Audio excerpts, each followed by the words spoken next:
It's time for the Access of Easy podcast, the weekly technology digest that keeps you ahead of the curve.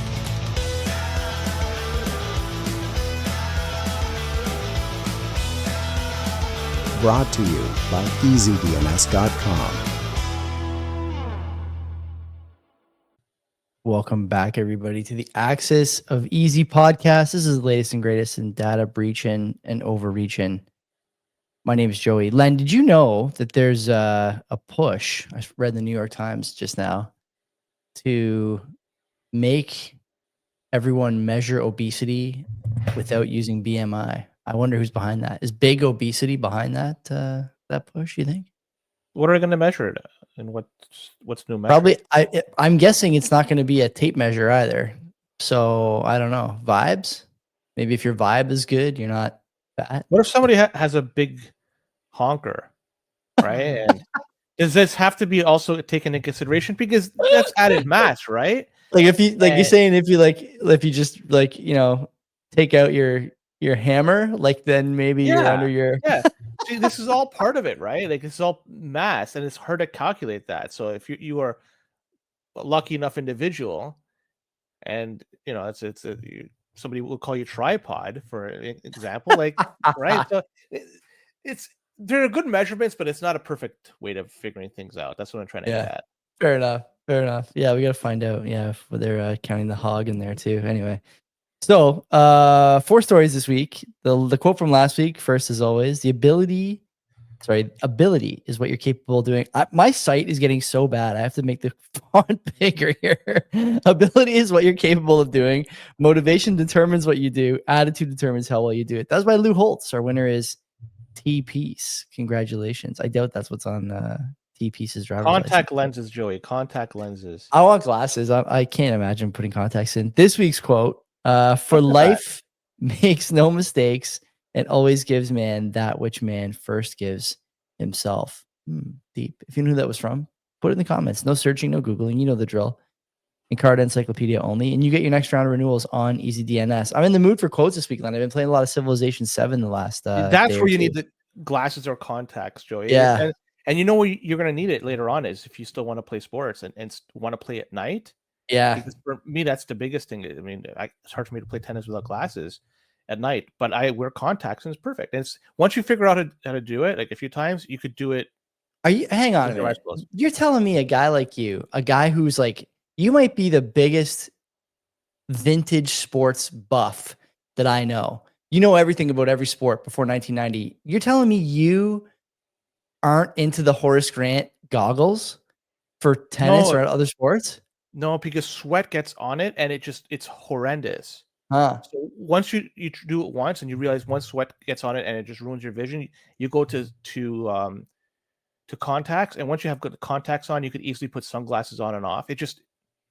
It's like you have perfect vision without any hindrance whatsoever. It's great. It's once you figure out the process of putting it on, you could do it like in a moving car. You slide it. They teach you, don't you? They you slide it in from the corner of your eye or something like that.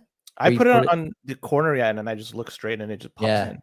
Yeah, it's I'll think about it. The first few times is rough, but after you figure it out, like I could touch my eyeball now, no problem. All right, let's keep it PG over here. I'm not far from going to the optometrist for the first time. I'm pretty sure, but it's worth it. I mean, I could tell you right now, for good vision, especially when playing sports, it's absolutely wonderful. It doesn't affect me playing sports yet, but I notice it reading this last 6 months or so, I would say. Then contacts suck for that because you don't want to wear contacts for too long.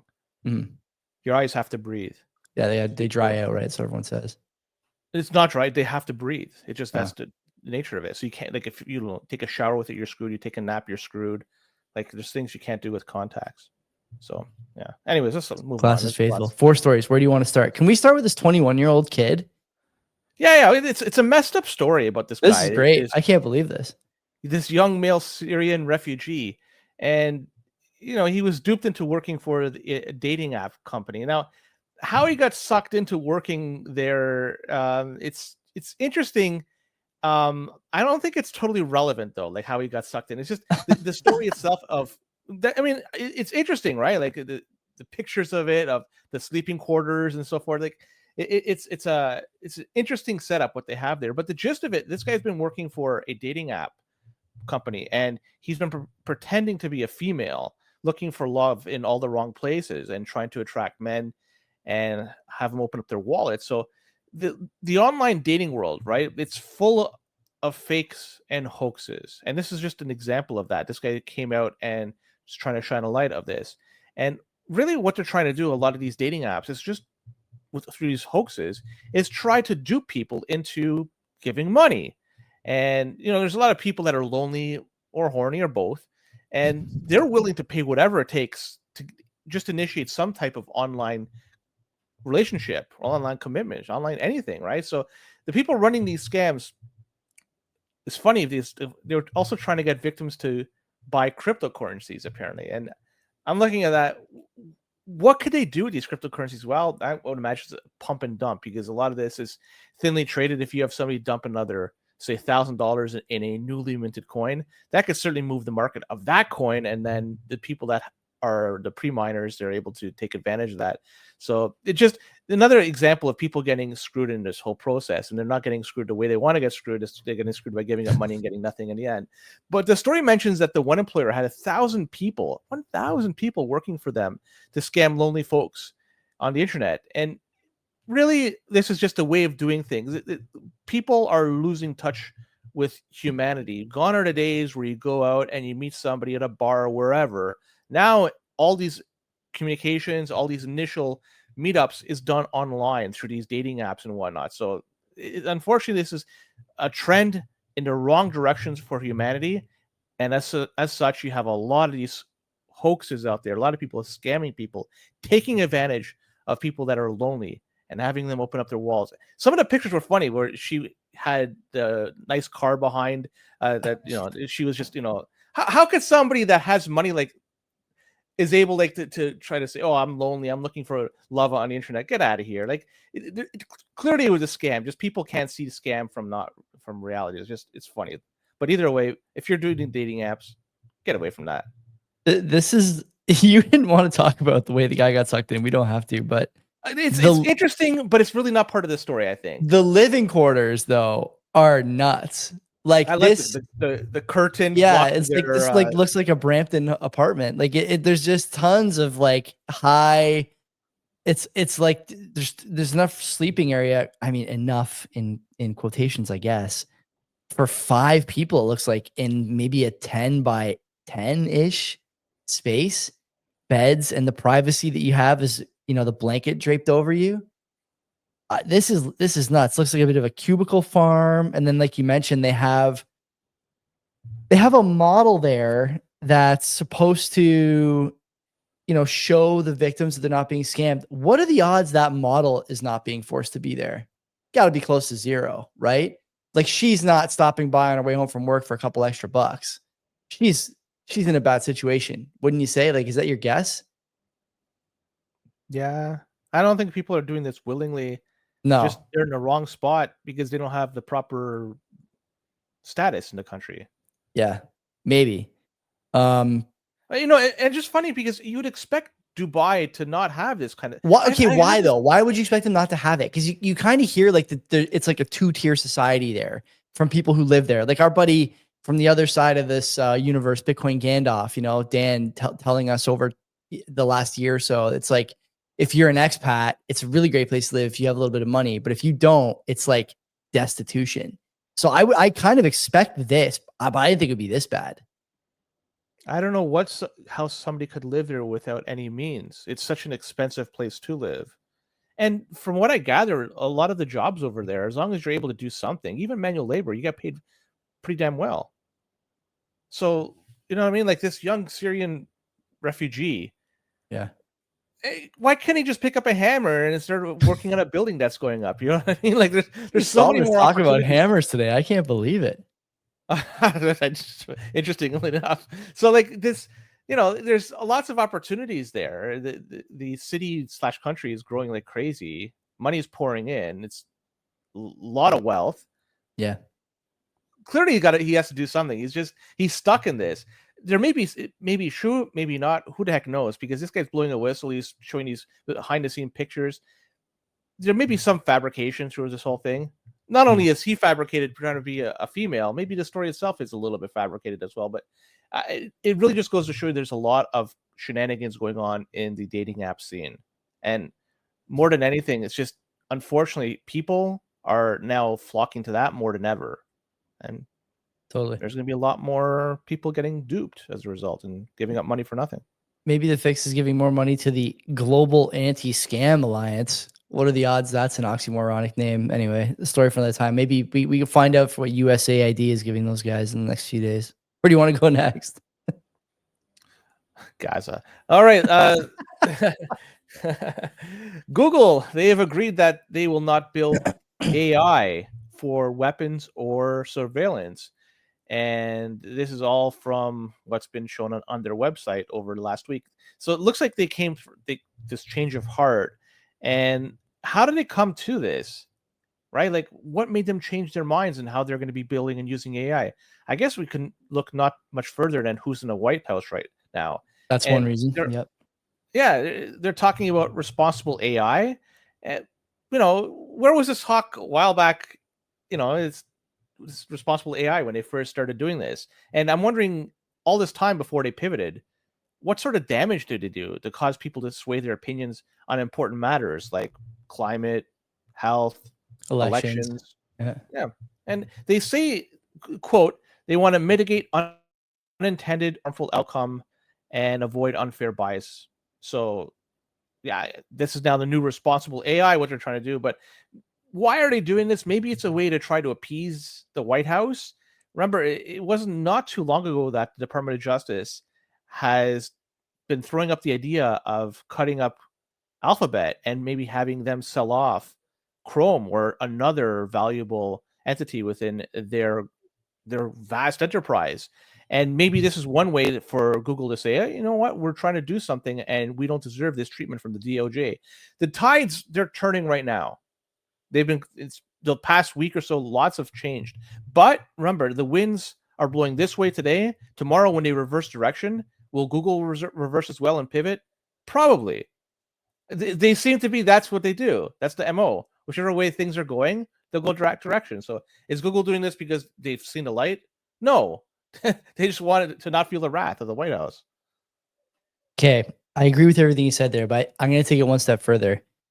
Let's think about who is doing defense contracts for the United States right now and who came along with Trump to the White House. So which company that does defense contracting in the United States is really falling out of favor and continues to, it seems like, accelerate this decline over the last, let's say, 2 years? Is it Boeing or somebody else? Boeing, big one, right? Boeing is a chief competitor of which Trump affiliate in terms of potentially space travel, other defense which guy do you think I'm talking about? No, Elon Musk and his SpaceX. Elon. So that's one piece of it for sure. That these guys at Google are saying, man, we can get in on some of that sweet, sweet defense contracting and really insulate ourselves from this other nonsense thanks to Boeing's falling off. The other thing I would say is that there's two companies right now who have become darlings of the defense industry. One is Anduril, Anduril, whatever it's called, led by Palmer Luckey, who's like this. I guess I'd call him an underdog, but he's like a pretty straight shooter type guy. Took a lot of shit from a lot of people, excuse the swear, sorry, Mark, on the way up, because he refused to say, no, I'm not going to use this technology for weapon systems and for offensive firepower and things like that. He did it anyway. And Anduril is still private, but they are a darling of the industry. The other company, and by the way, Anduril does all these autonomous vehicle, autonomous, defense tooling, these things that work on their own in the field. So that's one company that's using AI for defense. Huge stud company, stud CEO, stud founder. The other company that's in the news for using AI for weapon systems and for defense is Palantir. And Palantir does it a different way. They do it through data and other sort of predictive models. But Palantir is up 50, 60, 70% in the last month and more than 100% this year. Because if there's one thing, people bet against Palantir saying, oh, it's a government data collection agency, like blah, blah, blah. Maybe, but there's two things that are undefeated over time. One is the government printing money, and the other is the government wanting to kill people. And so these companies they are smart for getting into bed with the government and saying, look, we got this AI slant. And so Google's saying, man, we got an AI tool. We have a ton of superpower or a ton of supercomputers. We have a ton of energy. We have a ton of competence in this arena. Let's throw our hats in. And if we get lucky, we insulate ourselves from the other nonsense, like you were saying. This is a no-brainer. And I think, as an aside, this is, removing it from the website. This is a formality, is it not? The same way that Google removed Never Do Evil or whatever years ago. I mean, they've been going down this road for some time. Anyone who thinks that Google is, a saint in any respect in terms of the way that they carry out businesses is completely wrong and not paying attention. How much Bitcoin did they own? Yeah, 0. Yeah. And all the companies we mentioned have 0. So in the end, Palantir may have some. Palantir is Peter Thiel, so they may have some, but I don't know if they're actually like advertising the strategy. Should it have been publicly disclosed though? Yeah, it should have been. You're right. So maybe not. I guess that's fair to say. So all these companies, they have fun staying poor because they'll be irrelevant. Long enough time horizon. This North Korea stuff, they're at it again. Yeah. And the fake job interviews. It's called Contagious Interview, and it's a campaign that's launched by North Korea. And they're trying to screw over people by getting malware installed on devices and impact people that are running like iPhones and macOS and stuff like that. And these are from fake jobs, right? People out there, it's a tough market. People they need money. They want to move up in the corporate world. So they apply for these jobs. And as a result, people are asked, in order to participate in an interview, they have to install software in order to be interviewed. And that software, of course, contains malware. So it's taking advantage of people in difficult positions. And as long as there's people that are trying to make ends meet, to trying to improve themselves, and the economy is not doing well, this type of stuff is going to be prevalent, and it's going to be easy to take advantage of people, especially since they'll be happy to install new stuff. And just when you install something, I don't know how it works on Mac OS or iPhone, but I'm sure it asks you for permissions, or do you agree to this type of thing being approved? And they'll just say willy-nilly, yes, go ahead. Don't forget, you can't download anything that's not in the App Store on Apple phones still in Canada, I'm pretty sure. So yeah, but for Mac OS, yeah, there's still some safeguards, but yeah, you're right. You can go outside the App Store. Yeah, so it's just a way of taking advantage of people when they're the most vulnerable, and they're excited. They want to partake in the interview, and they're preparing. Okay, I'll download this, and whatever permissions is needed, go right ahead. You'll need it. And lo and behold, all the information that's on your computer could be potentially stolen and used against you. So yeah, just example, just for people out there, be careful what you install and what type of permissions you are granting that particular software, because you never know who's behind it and what are the motives. Be alert, be aware. Like, also, any job that doesn't want to pay you for training and needs you to download, those are two big red flags. Stay away from those jobs. I realize it's a tough economy, but you got to draw the line somewhere, man. Your data up for grabs just because you want to get an interview at some third-rate, quote-unquote, agency. Great picture of ferrets on this article, by the way. Part of the macOS ferret family. These security patches that are coming. Anyway, yeah, I mean, just don't do it. Why would you? I mean, you said it there. You're at your lowest point, downloading an app for a job interview, but you got to realize, hey, something's going on here. Something ain't right. People are desperate, and given a little bit of a carrot, they'll just keep eating it. Doesn't matter what's in front of them. They'll just keep going at it. Yeah. They'll get screwed in the end. Israel, that's the last story. Israel, they've been in the news quite a bit in the last little while. And the Israel spyware maker Paragon Solutions, well, they've disclosed that they've been selling their product. Remember, this is a spyware maker company. So their product has been sold to the U.S. government and other unnamed countries. No,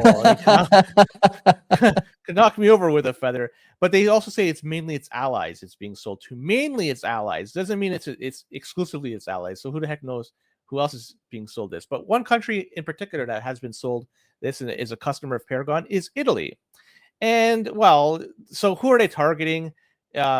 Through WhatsApp users that's being targeted, but journalists like the Italian journalist Francesco Cancelletto and the Swedish-based Libyan activist Hussein El Gomati. So they say in the terms and conditions, I can't believe there are terms and conditions in this thing, that there's prohibition from targeting journalists and members of the civil society within this software.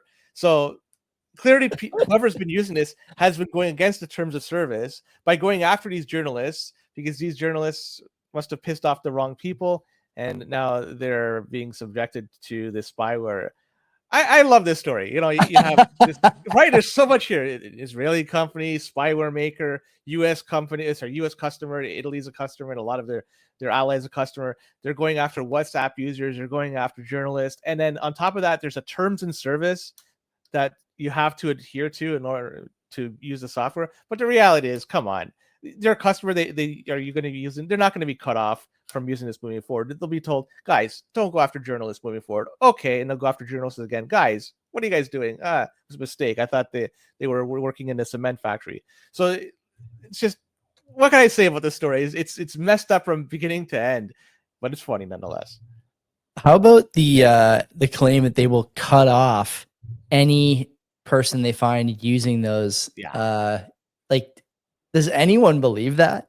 Yeah, does anybody believe that? Like, anyone at all? I doubt it. Sony is much more stringent with their terms of services. If you go out trying to hack on the Sony network, you'll get your console banned. These guys, you go ahead, go clearly against their terms of service, and they won't really care. They'll continue using you as a customer. So, like, see, the video game market, they're far more stringent when they're trying to protect their names. Can't even use auto aim. Sorry? Can't even use auto aim on COD. Yeah, get banned. Yeah. That keeps things legit. Or try to. I'm trying to find that their terms of service, but it's like hard to find this stuff. Like, I don't know. You don't want to go through it because it's gonna. I guess not, because then I'll probably wind up on a list. But yeah, I just don't want to see it. You think of every software you install, like from an operating system to any game, for instance, and you got those long agreements. Yeah, I just agree and get the heck on with it. Like, it's going to be a similar thing. It's going to be. I can at least control F it though for like civil or journalist or something, right? That's like, true. Yeah, but it's fun. It's fun that these guys, journalists. I know, but isn't it weird that these guys are just out there like, yeah, we do sell this product that can nuke a journalist or politician, but please don't use it for that or we'll terminate your contract. Like, presumably the software is good enough that the politician wouldn't know. So, like, how are they going to find out? Like, where's the, how's that dance work? Someone's got to explain this to me. The mall security guard has more bite. That's a good way to. And mall security guard desperate for a different measure for obesity than BMI. I'll tell you that. That's a good. Again, they might have a big honker under, right? You don't know. So you have to take off. I don't know how many pounds. We're getting out of here. That was 386. Make sure you sign up for the newsletter. Make sure you subscribe to the podcast, YouTube, wherever you get your podcasts, everywhere for you. And come back next week for the latest and greatest in data breach and overreach. And I'm Joey. That's Len, and we'll talk to you soon.